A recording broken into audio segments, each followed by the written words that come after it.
Welcome back, I'm Tedward, and today, thanks to Polestar Boston, we're driving the Polestar 1, probably the coolest plug-in hybrid on the market, and maybe one of the rarest because they only built 1,500 of these things and they have already stopped production at the end of 2021. Under the hood, it has an inline 4-cylinder that's both turbocharged and supercharged, and then it has 3 electric motors, 1 in the front, 2 in the rear, all culminating in 619 horsepower and 738 pound-feet of torque. So this 5,100 pound Grand Tour definitely gets off the line and moves. But most notably is this gorgeous design. It reminds me a lot of the 780 Bertone coupes. Those were always very sleek. When you look at this car, it's so easy to forget that it is a plug-in hybrid. And not only is it a plug-in hybrid, it can do over 70 miles on pure electric.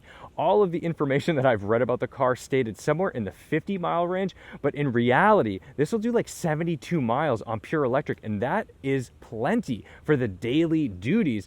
And when you get to look like this and not just be in a RAV4 doing it, what could be better? Up front, we've got these monster 6-pot brakes from Akebono. That is definitely going to be necessary because we're pulling a lot of weight down from a high speed with all of this power and torque. And gluing it to the road is a 275 section front tire and a 295 section rear. But inside, we've got our pop-out door handles. This is where it just strikingly beautiful. These seats are fantastic. They're very thin. They've got sort of a Volvo look to them, but they've got all this nice texture and, of course, the gold seat belts to match those brakes. Up top on the roof, pure glass, beautiful stuff. Maybe in California, not the most welcome setup just because there is no sunshade. But for most of the world, unless you're in Arizona or Southern California, that's probably going to be just fine, and the tint will do plenty for you. The Polestar 1 is a 2+2, meaning there are 2 rear seats. However, they are quite small to the point where there's even a warning on the door that tells you that height of occupants in the rear seat is limited to maximum 4'9". So if you are taller than 4'9", you're not getting in the back of this thing. And you know, I don't think I'm gonna really try either. In the trunk, there is not a lot of space back here either, but at least they gave us some fun electronic stuff to look at back here. So that way, even if you're disappointed by the lack of storage, you still have a cool glass display that shows off some of the electronics going on. And on the deck lid, there is a little spoiler that pops up at speed, but you can decide to put that up on your own. Under the hood, we've got our basically unbranded engine cover for this 4-cylinder, but we've got a turbocharger, a supercharger, and you can see some of the electronics for the motor up front. This inline 4-cylinder only powers the front wheels, as does the motor up front. However, there are 2 electric motors in the rear, so it is an all-wheel drive vehicle. But when you are in full electric mode, it only uses the rear motor. So it is a rear-wheel drive vehicle in all electric mode, which is something that I can certainly get behind. And Polestar likes to use Öhlins suspension, which is great because this is actually adjustable. So you can look in your manual and adjust that accordingly. So my impressions on how rigid or soft this is driving down the street is just based on how it's set up right now. You could adjust this on your own if you needed it to be softer or firmer. Because it's a plug-in hybrid, on each side of the car, this is our fuel door. You'd open that from the button inside, and this is our charge port, so you could charge at home or on the go or at work when you need to juice it up.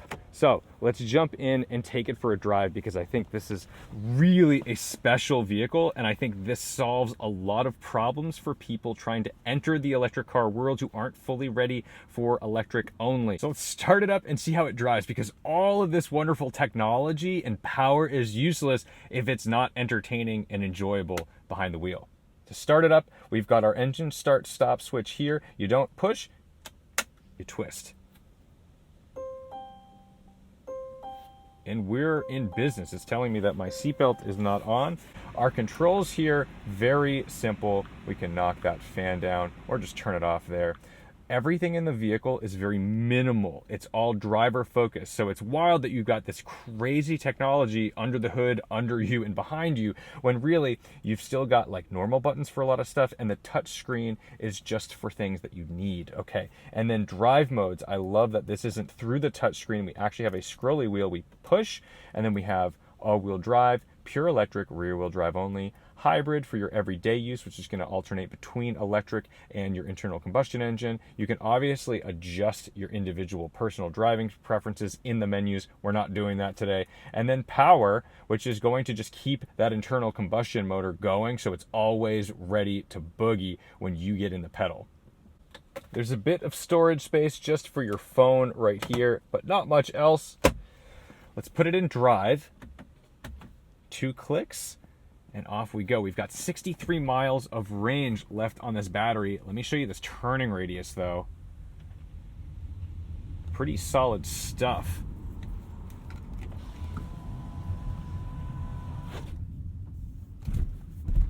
Rigid, but not violent. It is sporty. That's what you like about this car, is that it's not trying to just be a posh, soft thing. It really gives you the impression that it wants to do some work for you in the way of performance. So let's start off with a pure electric launch.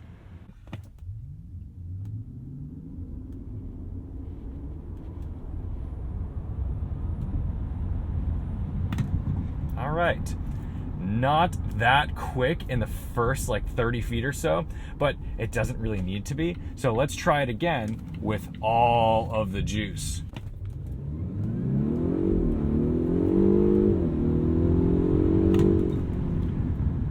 I could really feel the power being delivered to the front and rear and kind of scrambling around just a little bit without wheel spin though. That's a beautiful thing. Let's get this climate control back on. It's 100 degrees out today, and I'm in a beautifully insulated cabin here. But what's great, oh man, because you've got these electric motors, the torque is instant. So you don't have to wait for that engine to spool up. Now, it's supercharged as well, so despite being turbocharged, you still have that instant torque and forced induction from the supercharger coming on as well.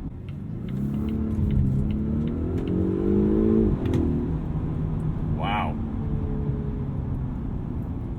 It masks the speed pretty well. I mean, it honestly, I'm looking at the number on that dashboard and it's like not registering. It's not computing with me because it just doesn't feel like that's how quickly we're going.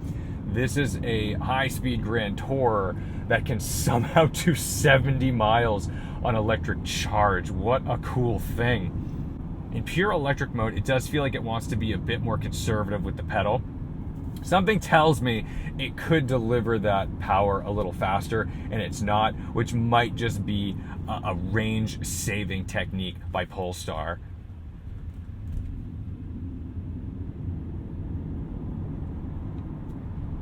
From a handling perspective, though, it doesn't mask its weight perfectly. I mean, you definitely notice it's a big car, but you don't feel shy about chucking it into a corner. The steering could use a little more feeling through the fingertips. That's one thing that I think is just a bit vague, but it's weighted up nicely. And you know, when you get into some pretty heavy hitter vehicles, you get into like a Rolls Royce or a Bentley, sometimes those can be really artificially weighted as well. I think the weighting on this is good. I just wish I had a little more feedback from what's going on through my fingertips. Back into power mode, and off we go onto the highway. Instantly up to speed. Seriously, no time wasted.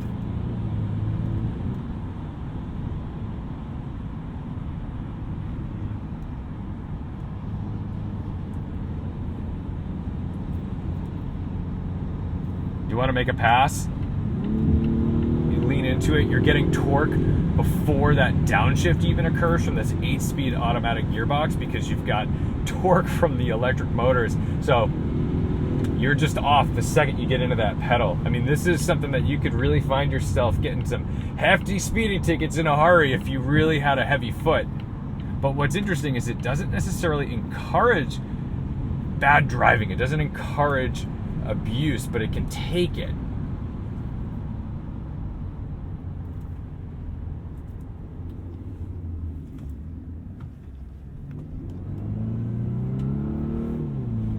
the sound of the 4-cylinder is not the nicest thing in the world. It doesn't have some like beautiful exotic type of sound. What would have been really outrageous is if they put like an old school inline 6 in this thing, but I get it. That's not the point. That's not the name of the game here. They're trying to be fuel efficient and use powertrains that make sense for the product, and this does make sense for the product.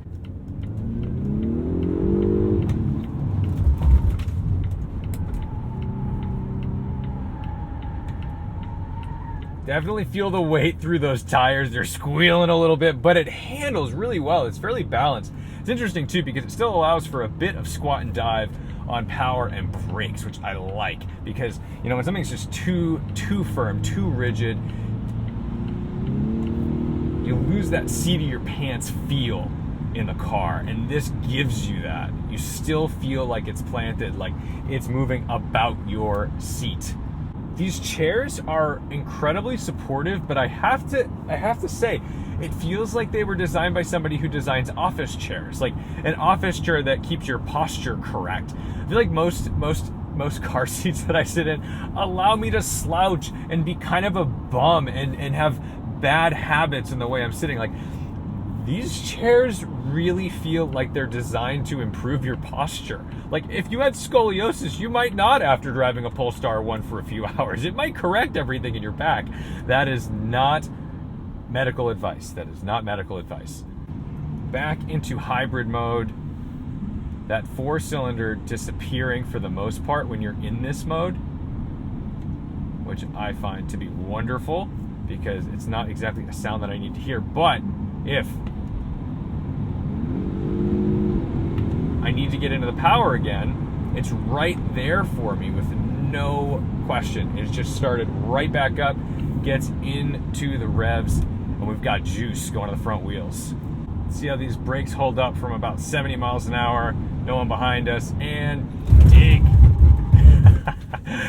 They definitely do the job, but this is where you start to see like 5,000 pounds of car, because it takes a bit of energy and those tires have to do so much work to try to get that down to 0. See how she gets up the hill. A little bit of traction control, stepping in there. Still sorting things out nicely. And just putting the power down nice and smooth. It keeps pulling and pulling. It doesn't fade out up top. I feel like as an Autobahn cruiser, you can get in this thing and just keep your foot in it, and it's just gonna pull and pull and pull and pull. Knocking my cameras all around, which is great. That's always a good sign for instant torque. But then we can just mellow out back into electric mode, and we're just in an efficient cruiser that's running on no fuel, that you can charge up at your house, that you're probably not going to use any gas during your daily commute. At 70 miles of range, that's pretty good. That's going to allow you to do obviously a 35 mile each way commute. But you know, even if you were going somewhere for the weekend, like 70 miles does get you pretty far without fuel. And the beauty is that you don't have to stop to charge if you don't want to. You can always just use the internal combustion engine and go back into hybrid mode, and you're still going to be getting overall incredible fuel economy. But I just love the versatility of a plug-in hybrid because it allows you the opportunity to use an electric car without any type of range anxiety, because you've got that backup.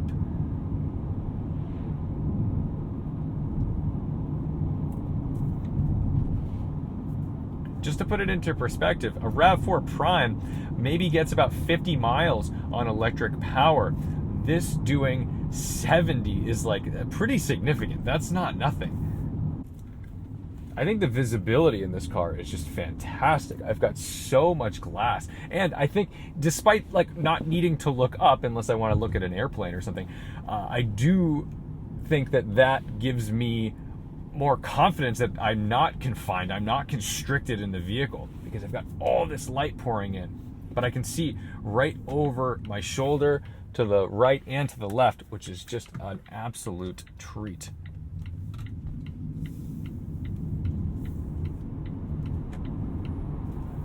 In a electric mode, I'm powering those rear wheels, which I like. I love the idea that this goes to rear wheel drive mode in its EV form. I think that's kind of a purist thing. I know, I'm sure it's just a packaging deal, but I'm happy that that's the way it worked out. A lot of folks aren't ready to go full electric, I myself included.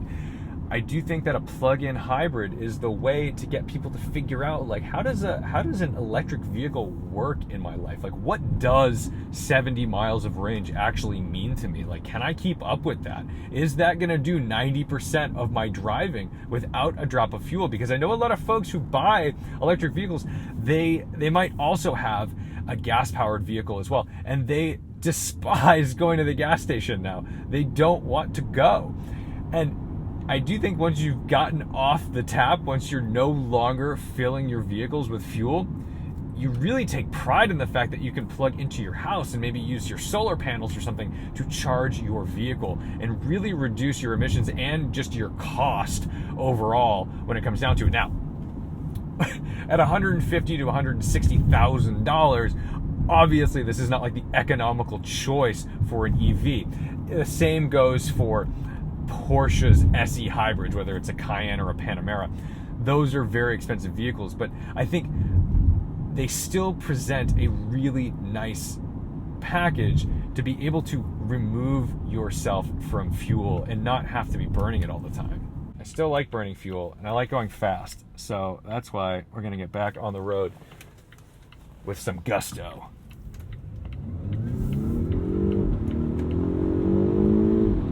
Feel a little bit of torque steer in the front. Obviously, we've still got our internal combustion engine up there powering those front wheels. So you do notice that despite, in rear wheel drive mode, obviously no torque steer, there is torque steer when you get it into power mode on full throttle.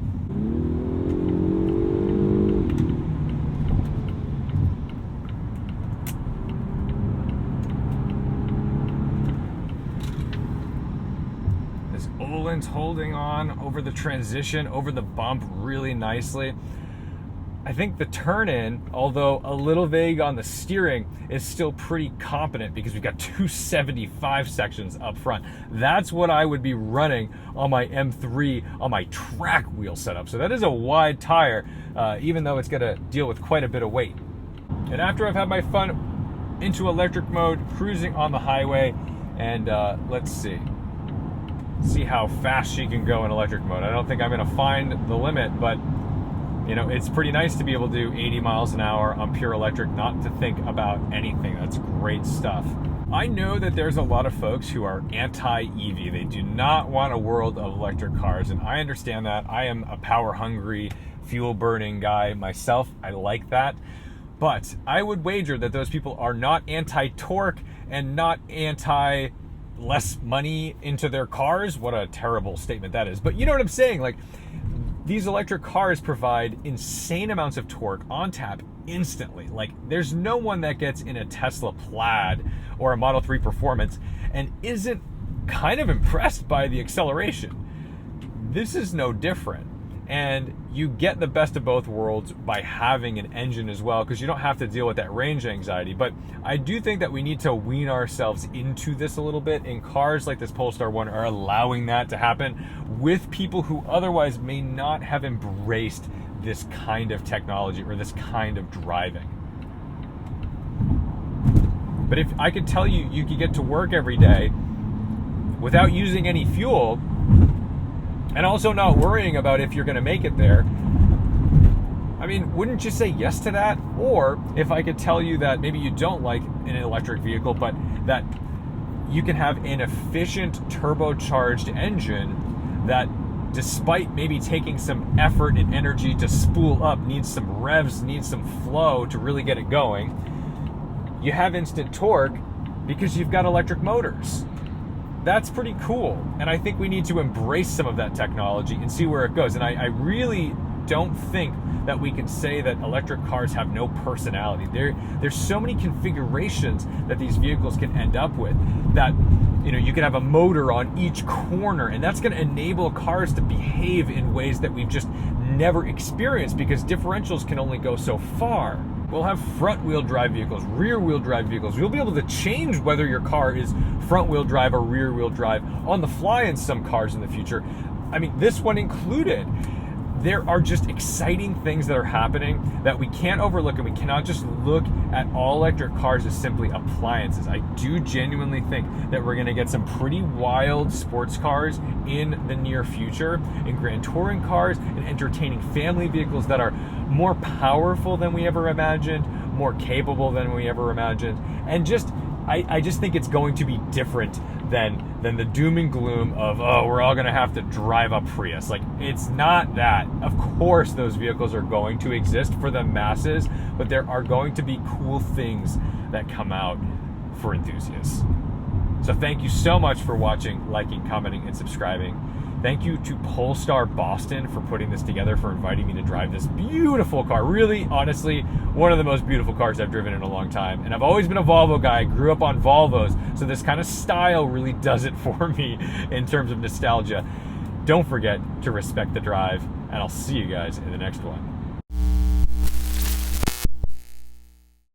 Last thing, when we put it into reverse, look how low this reverse camera is. That's like unheard of. I always see these, they're never mounted that low, but like I can actually see what's going on right at the bottom of the vehicle, which is beautiful, because that means when you're backing up like this, you can actually tell if a curb is going to be too high for the rear fascia of your vehicle. That's good stuff. That's something I hope gets translated into later Polestar models.